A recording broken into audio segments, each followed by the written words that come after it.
நான் எல்லாவற்றையும் அப்பட்டமாக வெளிப்படுத்தி சொல்லிவிட்டதாக ஒரு பிரமை இருக்கிறது. அவர் எழுதுகிறார், ஒரு பிரமை அது. நான் சொல்லாமல் விட்ட செய்திகள் எத்தனையோ இருக்கிறது. நாம் வெட்கப்பட்டு மானத்திற்காக அவமானத்திற்காக சொல்லாமல் விட்ட செய்திகள் அதிகம். அதையெல்லாம் எங்கே பார்க்க வேண்டும் தெரியுமா? என் திரைப்பட பாடல்களில் பாருங்கள். ஏனென்றால் நான் இன்னொருவருடைய உள்ளத்துக்குள்ளே கரைந்து அதை எழுதியிருக்கிறேன். இன்னொரு மனிதனுடைய உடலுக்குள்ளே புகுந்து கொண்டு நான் எழுதியிருக்கிறேன்.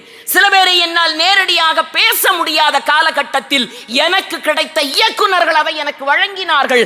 ஆகவே அவர்கள் எடுத்த படங்களின் பாடல்களுக்குள் நான் நுழைந்தேன்.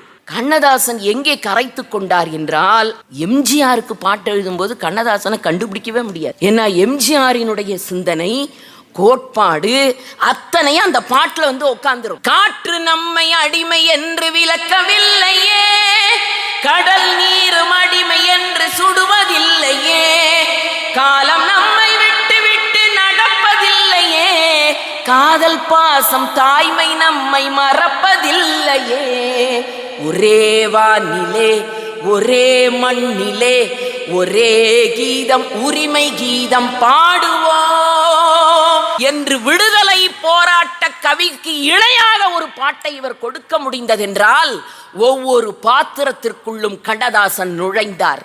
ஒவ்வொருவனுடைய அனுபவத்தையும் இவர் எடுத்து சுவைத்து பார்த்தார். ஒவ்வொரு வீட்டு கதவையும் தட்டி அவனோடு வாழ்ந்தார்.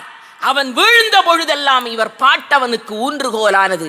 அவன் மயங்கி கிடக்கிற பொழுதெல்லாம் தெளிவிக்கிற திருமந்திரமாக அவர் பாட்டை மாற்றிய காரணத்தினால்தான் கண்ணதாசனுடைய திரைப்பட பாடல்கள் இன்று வரை அல்ல என்றும் நிலைத்திருக்கும்.